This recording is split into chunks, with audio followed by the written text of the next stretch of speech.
네, 사무엘상 21장 10절부터 15절의 말씀을 저희가 한 목소리로 함께 읽겠습니다. 그날에 다윗이 사울을 두려워하여 일어나 도망하여 가드왕 아기스에게로 가니 아기스의 신하들이 아기스에게 말하되 이는 그 땅의 왕 다윗이 아니니까 무리가 춤추며 이 사람의 일을 노래하여 이르되 사울이 죽인 자는 천천히요 다윗은 만만히로다 하지 아니하였나이까 한지라. 다윗이 이 말을 그의 마음에 두고 가드왕 아기스를 심히 두려워하여 그들 앞에서 그의 행동을 변하여 미친 채 하고 대문짝에 그적이며 침을 수염에 흘리며 아기스가 그의 신하에게 이르되 너희도 보거니와 이 사람이 미치광이로다. 어찌하여 그를 내게로 데려왔느냐. 내게 미치광이가 부족하여서 너희가 이 자를 데려다가 내 앞에서 미친 짓을 하게 하느냐. 이 자가 어찌 내 집에 들어오겠느냐 하니라. 아멘.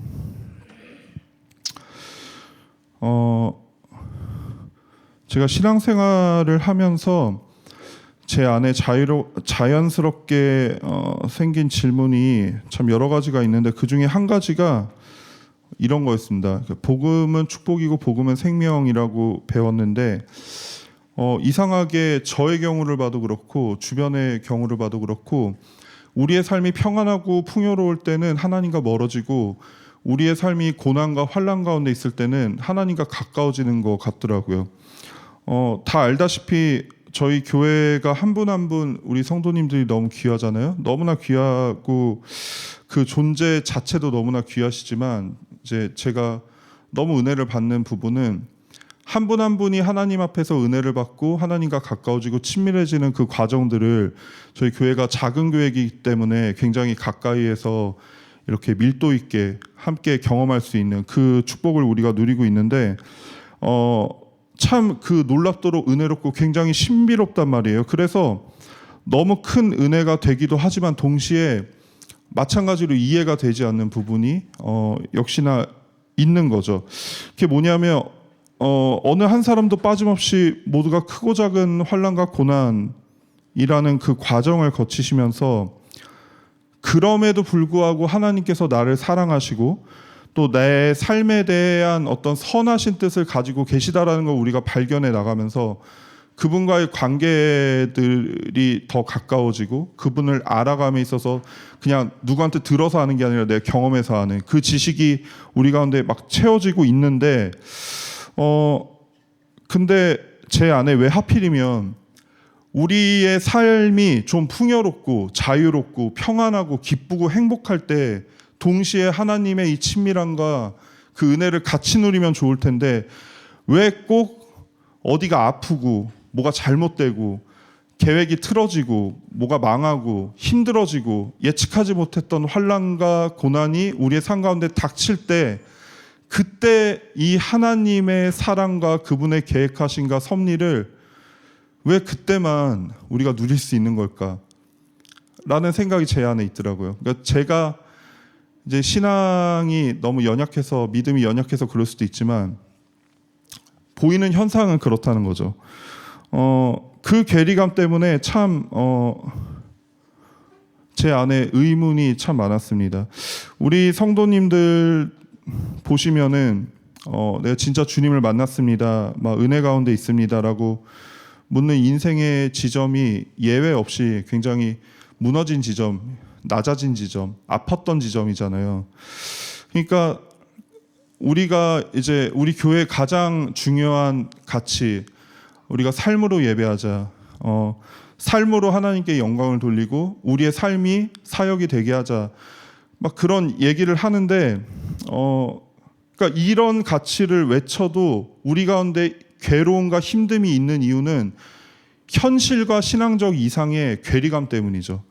그러니까 내 현실이 멋있고 내 현실이 누가 봐도 귀감이 될 만하고 누가 봐도 부러워할 만큼 반짝반짝 빛이 나야 그래야 내 삶이 예배가 되든 사역이 되든 뭔가 하나님의 임재가 있든 하나님의 거룩한 일을 나타내는 뭐 도구와 통로가 되든 뭐가 되든 될 거 아니에요. 그런데 내가 처한 현실은 너무 비참하단 말이에요.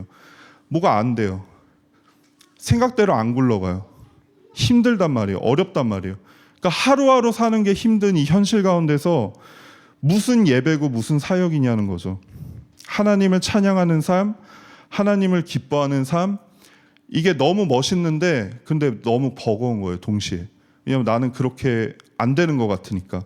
그러니까 우리는 사실 신앙생활을 하면서 주님 한 분 붙들고 뭐 다른 건 다 차치하고 숨 쉬고 살기도 힘든 삶을 살 때가 참 많은데, 근데 이게 예배고 이게 사역이 되려면은 우리가 외치는 것처럼 우리의 삶이 그 모든 것들이 예배가 되고 사역이 되려면 가만히 생각해 보니까 딱 하나밖에 없더라고요. 방법이 하나밖에 없어요. 그게 뭐냐면은 우리가 무슨 대단한 비전과 프로젝트를 세우고 그거를 완수해내 가지고 이게 하나님의 일입니다, 하나님의 사역입니다, 이게 예배입니다 라고 외치는 게 아니라 내가 살기 위해서, 그러니까 내 영혼이 살기 위해서 하나님만 붙잡고 내 인생의 이유와 목적과 그것들을 알고 싶어서 말씀 붙잡고 기도하고 그저 주신 상황 가운데서, 환경 가운데서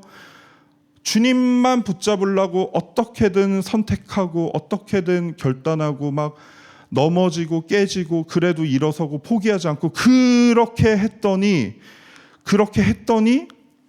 나중에 보니까 이걸 주님이 예배로 받으신 거예요. 그러니까 나중에 보니까 이걸 주님의 일로 삼아 주신 거예요. 나중에 보니까 이걸 사역이라고 해주신 거예요. 이 방법밖에 없더라고요.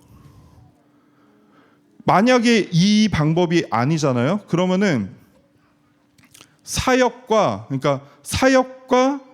우리의 실제적인 신앙에 괴리가 생길 수밖에 없어요.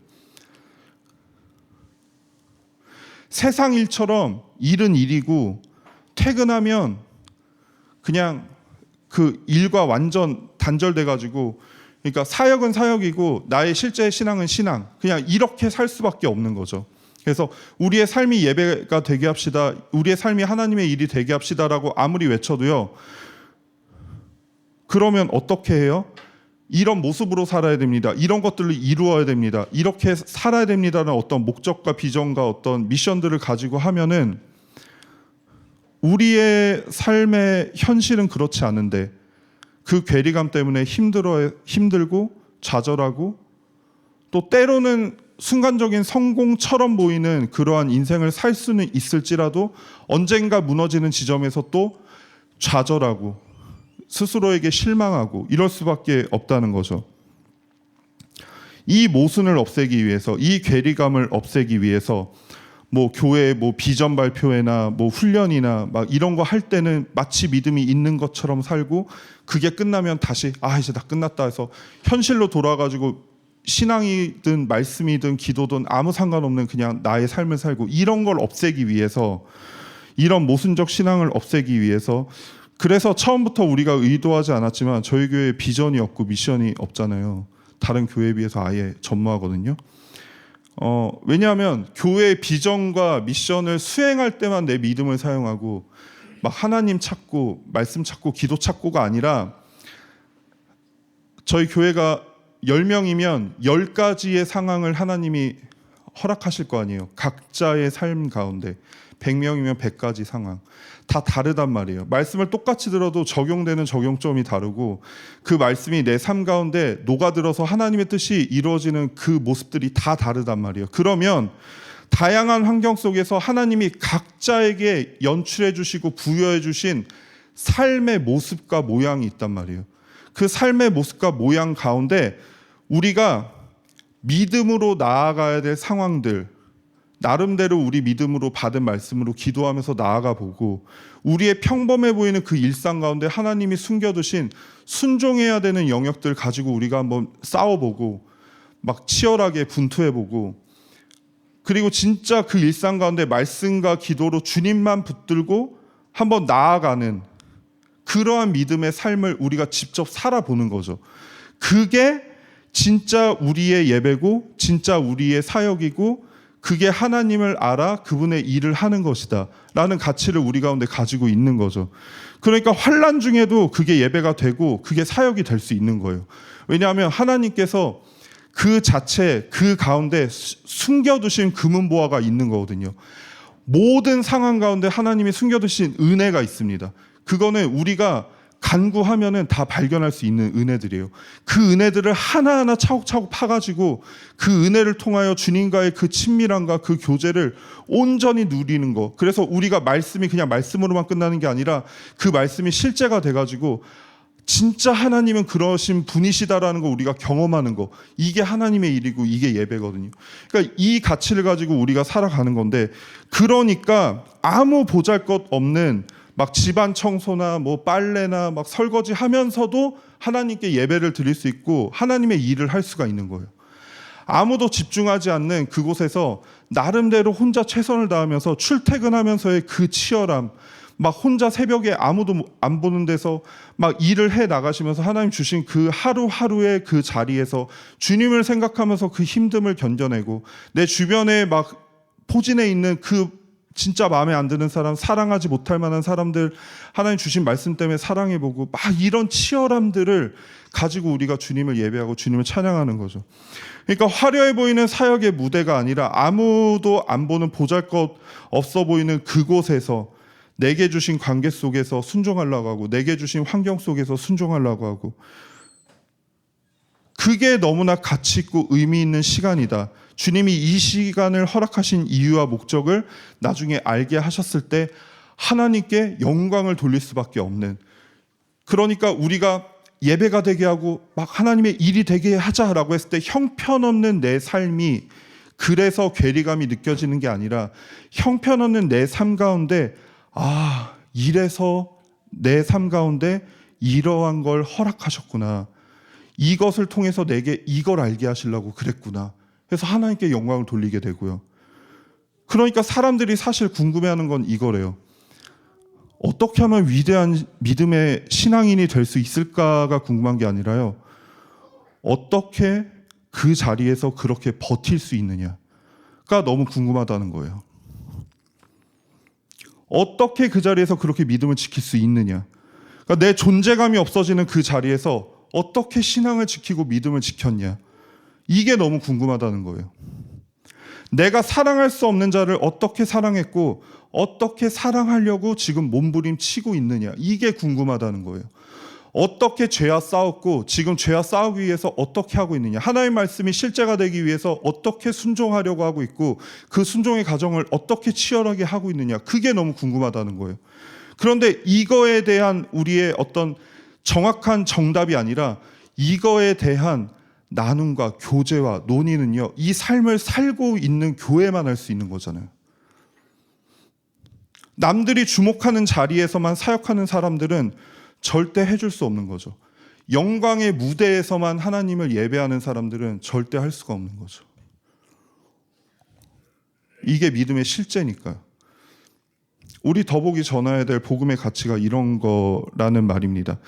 이렇게 삶의 여정이 예배가 되고 하나님의 일이 되게 하는 것, 그분이 하나님이 되게 하시는 것, 그리고 그런 삶을 살았던 굉장히 대표적인 인물이 전 다윗이라고 생각을 합니다. 오늘 본문의 다윗을 보시면요, 다윗은 대단한 사람이잖아요. 정말 왕 중의 왕, 구약에 나오는 인물들 중에 가장 어쩌면 위대하다고 해도 과언이 아닐 정도로 대단한 인물입니다. 이스라엘의 지금 태양 중에 태양이에요. 온 나라를 공포에 떨게 했던 거인 골리앗의 목을 벤 용사가 다윗이고요. 가는 곳곳마다 전쟁을 승리로 이끌었던 인물이 다윗이에요. 그러니까 그런 다윗을 두고 여인들이 거리로 나와서 그를 노래하기를 사울이 죽인 자는 천천히요 다윗은 만만히로다, 이렇게 막 칭송을 한단 말이에요. 당시의 왕이 사울임에도 불구하고, 사울도 대단한 전쟁의 영웅이었는데 사울은 비교도 안 될 만큼 다윗은 진짜 엄청난 인물이었어요. 그런데 그래서 그가 사울 왕의 사위가 되고 군대의 장관이 되고 모든 백성의 사랑을 받는 시대 아이콘이 되었습니다. 그런데 이 눈부신 영광이 오히려 다윗한테 독이 된 거예요. 다윗이 인기가 많아지니까 사울이 그를 시기하기 시작합니다. 질투하기 시작합니다. 그래서 그를 죽이려고 하는 마음이 사울 왕 가운데 생긴 거예요. 자기보다 더 칭송받는 다윗을 견딜 수 없었고 그는 다윗을 향해서 단창을 던지고 자객을 보내서 그의 목숨을 끊으려고 하고, 그러니까 다윗이 목숨의 위협을 느끼니까 어떻게 합니까? 도망가기 시작합니다. 도망자의 신세가 돼버린 거예요. 그래서 자신의 집도 지위도 가족들도 다 버리고요, 다윗이 막 도망을 다닙니다.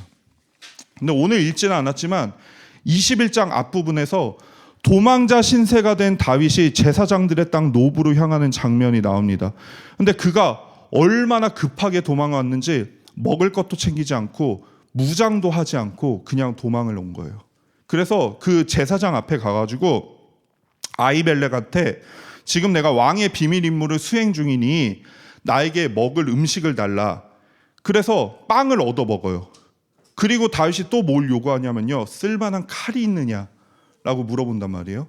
그랬더니 아히멜렉이 있습니다 하고 칼을 꺼내준데 그게 뭐냐, 다윗이 죽인 골리앗이 차고 있었던 칼인 거예요.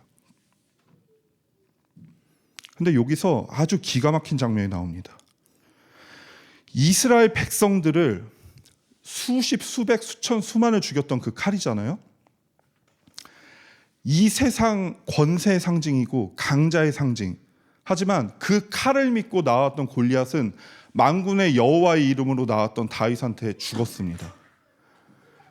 그러니까 하나님의 상징은 아닌 세상의 권세의 상징, 이 칼을 보자마자 다윗이 뭐라고 하냐면, 와, 이만한 게 없다. 이만한 칼이 없다. 그러면서 냉큼 그 칼을 짚습니다. 세상 권세의 정점에 섰던 전쟁 영웅 골리앗의 칼을 앞에 두고 이만한 게 없다? 이게 무슨 아이러니한 상황인지, 믿음의 영웅이 너무나 급박해서 지금 세상의 권세에라도 지금 의지하고 싶은 거예요. 뭐라도 손에 쥐고 있어야 되는 거예요. 그게 골리앗의 칼일지라도. 그러면서 오늘의 본문이 시작되는데 10절에 그날에 다윗이 사울을 두려워하여 일어나 도망하여 가드왕 아기스에게로 가니라고 합니다. 이스라엘 어디에도 숨을 곳이 없자 그는 결국 국경을 넘어서 블레셋의 도시 아기스로 갑니다. 가드로 갑니다. 근데 그 가드가 어디냐? 그가 죽인 블레셋의 장군인 골리앗의 고향이 가드예요. 그러니까 지금 너무 아이러니한 상황들이 계속 벌어지고 있는 거죠. 골리앗을 죽인 자가 골리앗의 칼을 들고 골리앗의 고향으로 가는 거예요. 그리고 그 나라 왕 앞에 서가지고요, 상식적으로 이해가 되지 않는 행동을 합니다. 거기로 가면 살 수 있을 것 같았어요. 이스라엘 군대만 피하면 살 수 있었을 것 같았던 거죠. 그러니까 정상적인 판단이 다윗이 지금 서지 않는 거예요. 근데 그렇게 된 이유가 뭐냐? 성경은 그 이유에 대해서 담백하게 말씀하시는데, 그날에 다윗이 사울을 두려워하여 라고 설명을 하고 계세요. 인간의 두려움 앞에 서면 생각이 정상적으로 작동하지 않습니다.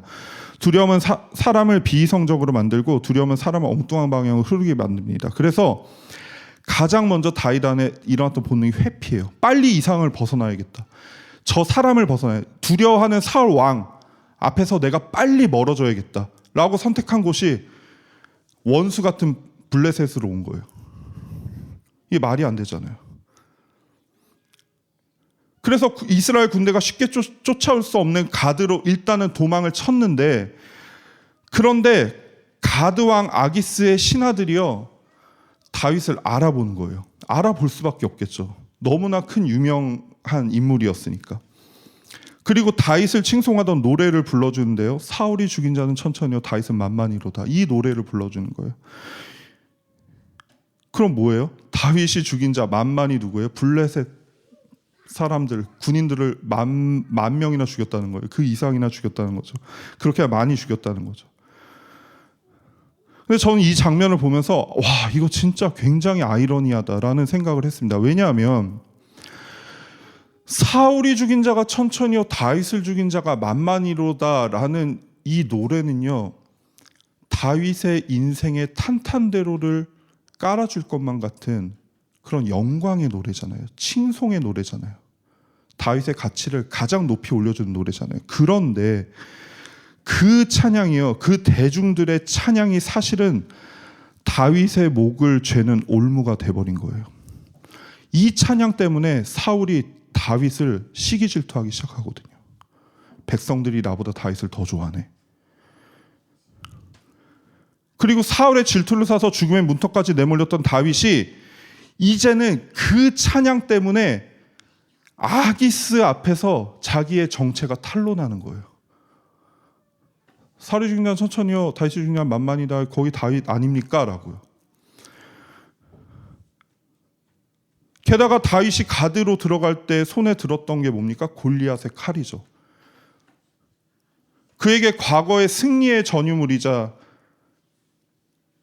영광의 어떤 전리품과 같은 그 칼이요, 나를 지켜줄 거라고 생각해서 그렇게 담대하게 잡았던 그 칼이요, 지금은 도리어 가드 사람들로 하여금 다윗을 더 쉽고 정확하게 알아보게 해주는 것은 물론이거니와 그를 더 증오하게 만드는 표식이 돼버립니다. 우리 인생에도 가끔 우리가 쌓아온 평판이나 성공 때문에 진퇴양난에 빠질 때가 있습니다. 한 분야에서의 큰 성공은 능력 있는 사람이라는 평판을 얻지만 곧 그 평판은 압박이 되기도 합니다.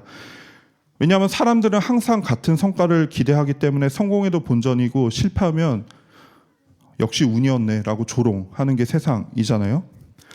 제가 최근에 저희 아내랑 흑백 요리사를 진짜 재밌게 봤는데, 시즌2를. 그래서 제가 그 미슐랭 요리사들을 조금 찾아봤어요. 그랬는데 너무나 화려한 미슐랭 요리사 분들의 이면에 굉장히 큰 어둠이 있더라고요. 그게 뭐냐면 진짜 요리 인생의 전성기를 구가하던 세계 최고 수준의 미슐랭 레스토랑의 셰프들이요, 상당히 많은 분들이 스스로 목숨을 끊는 거예요.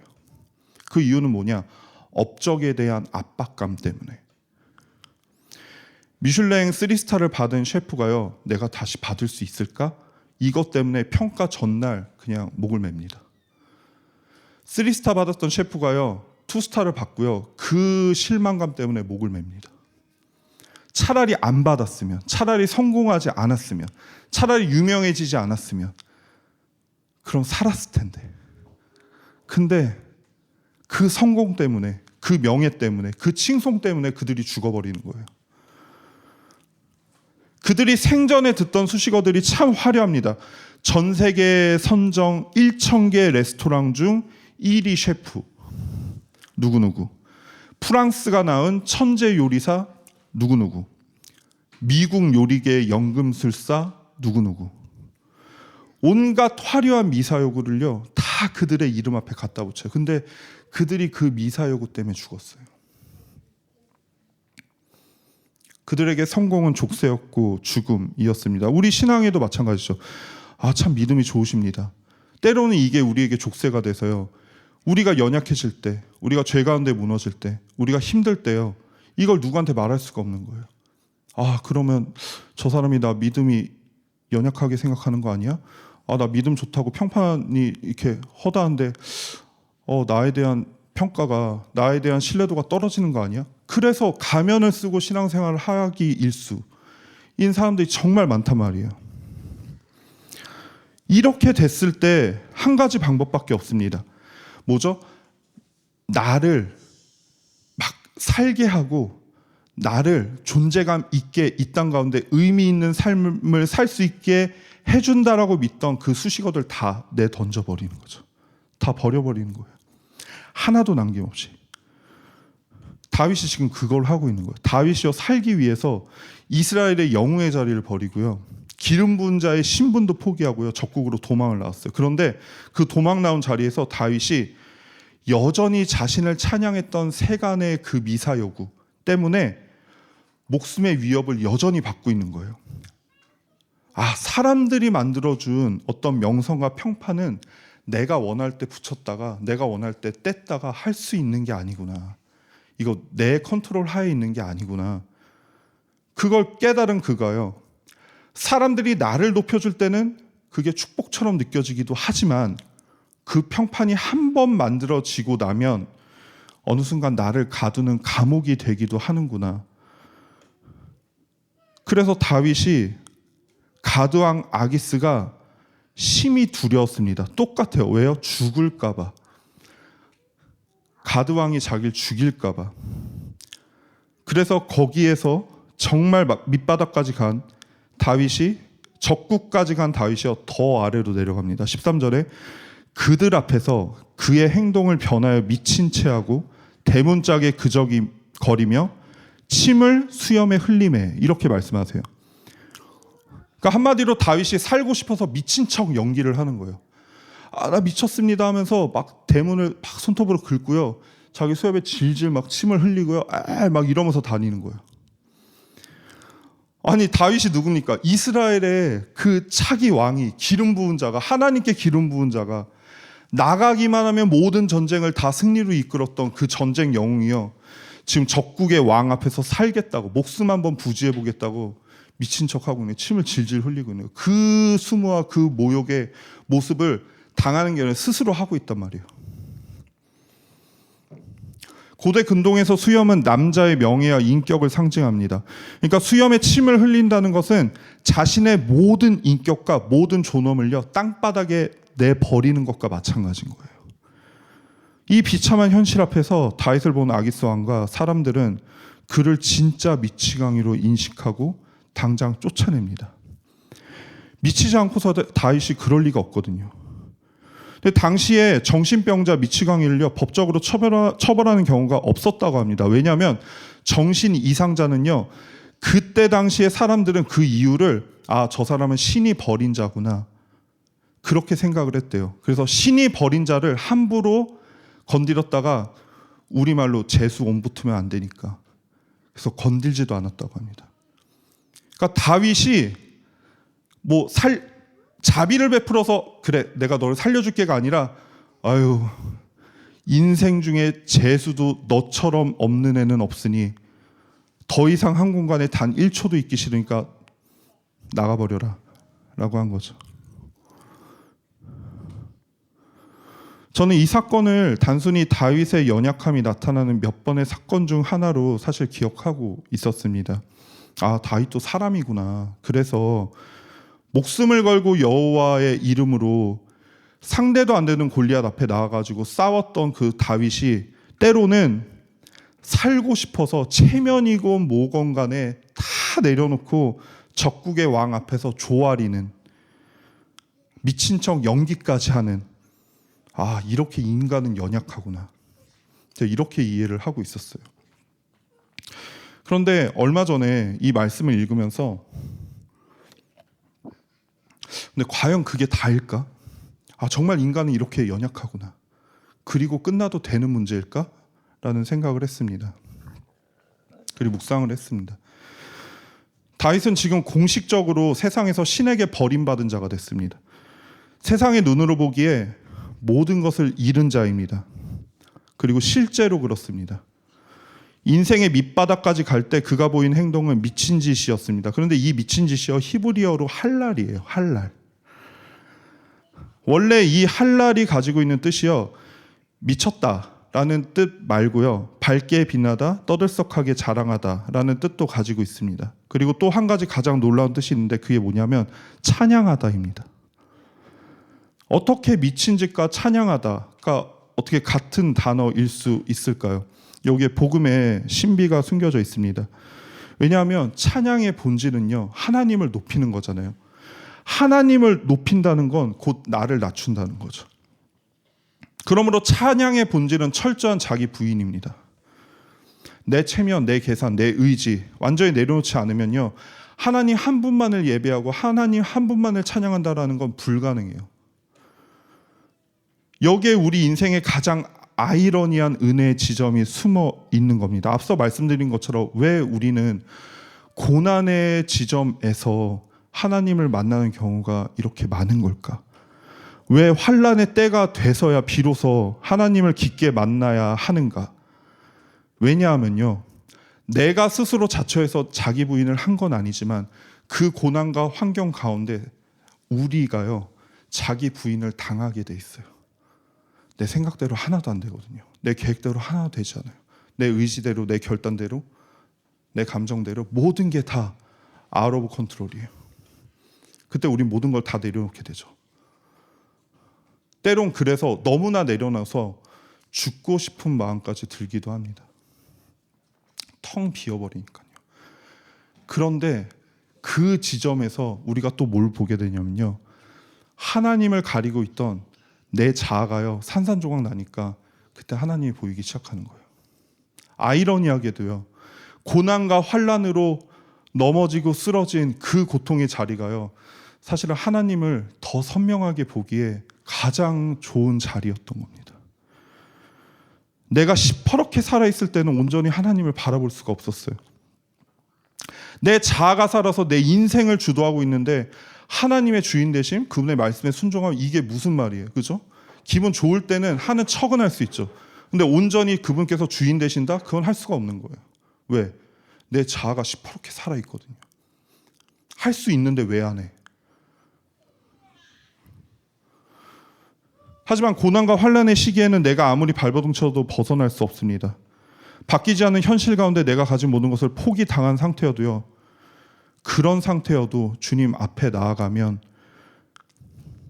내 자아가 벗겨져서 그분을 보게 된다는 겁니다. 다윗이 지금 공식적으로 하나님께 버림받은 자가 되었습니다. 근데 그가 어린 시절 어땠습니까? 그는요, 어떤 미사여구도 그 앞에 붙지 않았어요. 그냥 목동 다윗이었어요. 그냥 소년 다윗이었습니다. 그의 삶은요, 아버지 이세조차 기대하지 않는 소외된 인생이었어요. 그런데 성경에서요, 사무엘상 16장에서 분명하게 그의 삶을 뭐라고 말씀하시냐면요, 여호와께서 그와 함께 계시더라, 이렇게 말씀하고 계십니다. 그리고 골리앗 앞에선 소년 다윗이요, 이렇게 얘기해요. 여호와께서 나를 사자의 발톱과 곰의 발톱에서 건져내셨도다.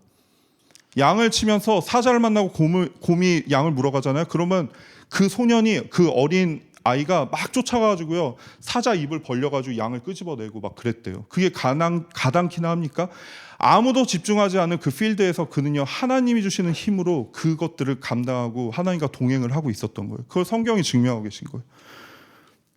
그런데 그의 앞에 미사여가 붙기 시작하면서, 전쟁 영웅이 된 후에 그를 설명하는 새로운 수식어들이 붙기 시작하면서요, 아이러니하게도 그 수식어들이요, 다윗을 죽음으로 이끌고 가고 있는 거죠. 그리고 그 죽음의 자리에서 다윗은 그 수식어들을 적당히가 아니라 철저하게 내팽겨치고 미친 척한, 모든 걸 다 내려놓았을 때만 할 수 있는 그 미친 짓, 할랄의 자리에서요, 진짜 생명이 보존되며, 그리고 전쟁 영웅, 유명인, 차기 지도자, 그게 아니라요, 다시 하나님만 바라보는 원래의 다윗으로 돌아오게 되는 겁니다. 그걸 증명하는 말씀이요, 시편 34편입니다. 그 시편 34편의 표제가 이럽니다. 다윗이 아비멜렉 앞에서 미친 채 하다가 쫓겨나서 지은 시, 아비멜렉이 왕이라는 뜻이거든요. 왕 앞에서 미친 채 하다가 쫓겨나서 지은 시, 이 시작이, 그러니까 본문의 사건 직후, 오늘 본문의 사건 직후에 지은 시인데, 다윗은 인생에 가장 비참했던 그 순간을 어떻게 고백을 하고 있느냐? 하나님, 죄수 온 붙었습니다. 내가 저주받은 인생이래요. 하나님 나를 버렸대요. 하나님 왜 그러십니까? 내가 이럴 거면은 차라리 나를 영웅으로 만들지 말지, 골리앗의 칼 앞에 나를 죽게 만드시지, 나를 불러가지고 기름 붓지 마시지, 이렇게 하나님을 원망한 게 아니라요, 첫 1절이 이럽니다. 내가 여호와를 항상 송축함이며 내 입술로 항상 주를 찬양하리이다, 이렇게 시작을 하고 있단 말이에요. 가장 미친, 그 가장 낮은 자리에서, 가장 형편없고, 모든 사람이 야, 신이 널 버렸어, 하나님이 널 버렸어, 너는 이 세상에 재수없는 사람들 중에서도 네가 제일 재수없어 라는 그 자리에서요, 하나님, 내가 당신을 찬양합니다, 당신을 송축합니다, 이렇게 얘기하고 있어요. 그런데 항상 주를 찬양하리이다, 이 찬양이요, 히브리어로 테힐라인데요, 이 어근이 할랄이에요. 똑같은 할랄. 그리고 이어서 2절에요, 내 영혼이 여호와를 자랑하리니 곤고한 자들이 이를 듣고 기뻐하리로다, 이렇게 얘기하고 있어요. 근데 여기서 여호와를 자랑하리니, 이 자랑하다가 할랄이에요. 같은 할랄이 이렇게 다르게 쓰이고 있는 거예요. 그는 이 사건을 하나님을 찬양하고 하나님을 자랑하는 사건으로 지금 기억하고 있는 거예요. 말이 안 되잖아요. 근데 그가 이렇게 기억할 수 있는 이유는요, 내가 미치광이처럼 낮아진 그 지점이 돼서야 비로소 하나님을 가리고 있던 내 교만이 사라지고 하나님이 보이기 시작했기 때문이죠. 그 교만이 시퍼렇게 살아있을 때요, 그 앞에서, 세상 앞에서 내가 미친 척 그 가장 낮아지잖아요. 그러면 우리가 볼 수 있는 건 뭐냐? 그래서 너는 죽어야 돼. 죽음밖에 없어요. 그런데 하나님 앞에서 우리가 다 내려놓잖아요. 그럼 그분의 영광을 보게 됩니다. 그분의 살아계심을 보게 됩니다. 그게 찬양이에요. 그게 예배예요.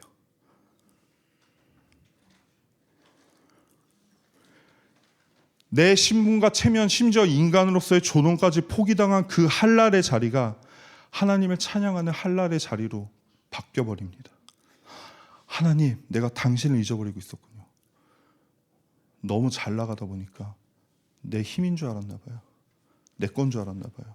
내 명예인 줄 알았나 봐요. 그래서 환난의 때에 처했을 때 내가 내 힘으로 해결하려고 했나 봐요. 내가 내 힘으로 해결하려고 했었던 한낱 그 지혜가 블레셋으로 도망가는 거였군요.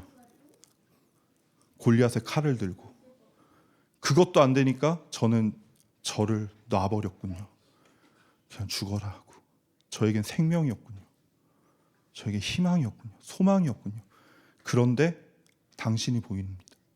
나를 그 사자와 곰에게서 건져내셨던 당신, 아무도 집중하지 않던 그 홀로 들판에서 양을 칠 때 나를 항상 지키셨던 당신, 아무도 기대하지 않았던 그 전쟁 영웅 골리앗 앞에 섰을 때 나를 보호하시고 지키셨던 당신, 당신이 이제 보이기 시작합니다. 이 할랄의 자리에서 당신을 할랄하겠습니다. 겉으로 보면 다윗은 망가진 사람이지만 세상 앞에 나를 내려놓아 미친 자로 남지 않고 하나님 앞에 나를 내려놓아 예배자로 남았습니다. 그리고 다윗 안에는 전혀 다른 일이 일어나고 있었습니다. 다윗은 미친 척하면서 침을 흘리던 그 입술로요, 이제는 하나님을 찬양하고 있습니다. 나를 지킬 칼을 찾던 그 눈으로요, 이제 하나님을 찾고 있는 거예요. 살 길을 찾기 위해 두리번거리던 그 마음으로 이제 여호와 하나님을 찾고 있고요. 두려움에 떨던 가슴으로 뭐라고 하면 너무 무서워서 도망가고, 뭐라고 하면 너무 무서워가지고 미친 척 침을 흘리던 그 마음으로요, 여호와 하나님을 의지하고 있는 그 다윗이 된 거예요. 사람들의 평가를 의식하던 귀로요, 이제 하나님의 음성을 들었고, 도망치던 발걸음으로요, 이제 여호와께 향하고 있습니다. 사람들이 볼 때 나락으로 떨어진 실패자 미치광이, 신에게 저주를 받고 버림받은 자 다윗은 실상은 완전히 다른, 현상은 그렇게 보이는데 실상은 완전히 다른 하나님께 사로잡히고 있었어요. 그분을 찬양하고 그분을 자랑하는 자로 그 자리에 서 있었습니다. 우리에게 필요한 은혜가 이겁니다. 적당히 하나님 믿어서, 예수님 믿어서 적당히 성공하고 내 마음대로 내 인생을 어떻게 해보려는 그런 얄팍한 마음과 소망이 아니라요, 진짜 하나님과 함께 동행해서 그분께 사로잡혀서 그분만을 경외하고 그분께서 우리의 인생을 책임져 주시는 그 진짜 소망이요. 나 한 사람의 생명조차 어떻게 하지 못하는 나의 무기력한 지혜와 지식과 경험으로 어떻게 해보려는 무의미한 몸부림 말고요, 여호와 하나님을 내가 발견하고 찾아내고 그분과 함께 하려는 그 몸부림, 그 예배. 사랑하는 더복 여러분, 세상들 앞에서 혹시 사랑하는 사람들 앞에서 내 처지가 너무 비참해 보여서 침 흘리는 다윗처럼 느껴지시는 때가 혹시 있으십니까? 그때 우리는 반드시 기억해야 합니다. 우리가 원치 않는 삶의 모습으로 처참하게 낮아져 나라는 우상, 나라는 존재를 완전히 내려놓게 된 그 지점, 더 이상 내세울 껍데기가 하나도 없어서 그저 주여 나를 불쌍히 여기소서라고 울부짖는 그 지점에서요, 세상은 우리를 보고 미쳤구나 라고 비웃을지 모르지만요, 하나님 그곳에서 우리의 할렐루야를 듣고 계십니다. 그러므로 우리의 눈물과 수치는요, 결코 헛되지 않을 것입니다. 눈물일 줄 알았고 수치인 줄 알았던 내 인생이요, 하나님이 가장 기뻐하시는 예배였고 그분을 높여드리는 영광의 삶인 것을 주께서 알게 하실 것이기 때문입니다. 이게 서두에 말씀드렸던 우리가 살아보니 주께서 예배가 되게 하셨고 하나님의 일이 되게 하셨도다. 그것의 정체예요. 다윗이 지금 그렇게 살고 있는 거예요. 살아보니 그렇게 밑바닥까지 그 우여곡절을 통해서 살아보니 이제 이걸 시작으로 다윗한테 일어나는 그 일들이 엄청나게 많거든요. 다 하나님이 하신 겁니다. 다윗이 한 게 아무것도 없어요. 그래서 참으로 교회는 성공한 사람들의 모임이 아니라 깨진 사람들의 모임입니다. 왜냐하면 하나님은 깨진 사람을 통해서 가장 밝고 분명히 드러나시기 때문입니다. 내 인생에 엄청난 비전과 목표를 설정하고 열심히 달려가지 않아도 깨지면 깨짐 그 모습 그대로 영광 받으시고 우리의 실수조차 실력이 되게 하시는 주님이 우리를 붙잡고 계시기 때문입니다. 세상은 예수님께 붙들린 사람을 미친 자라고 합니다. 하지만 진짜 예수님을 만난 사람은 그 시선에 개의치 않습니다. 그냥 세상이 아니라 주님을 바라보고 있기 때문이죠. 할랄의 비밀을 깨달은 다윗이요, 훗날 법궤 앞에서 바지가 벗겨지는지도 모르고 하나님 앞에 춤을 춰요. 그 모습을 보고요, 그의 아내가 그에게 미쳤다고 해요. 방탕하다, 채심머리 없다. 근데 그때 다윗이 이렇게 고백합니다. 이는 여호와 앞에서 한 것이니라. 세상 앞에서 한 것이 아니다. 여호와 앞에서 한 것이다. 나를 부인하고 오직 주님만 높이는 이 거룩한 할랄의 고백이 저와 여러분 그리고 우리 더복의 고백이 되기를 주님의 이름으로 간절히 소망합니다. 잠시 기도하시겠습니다.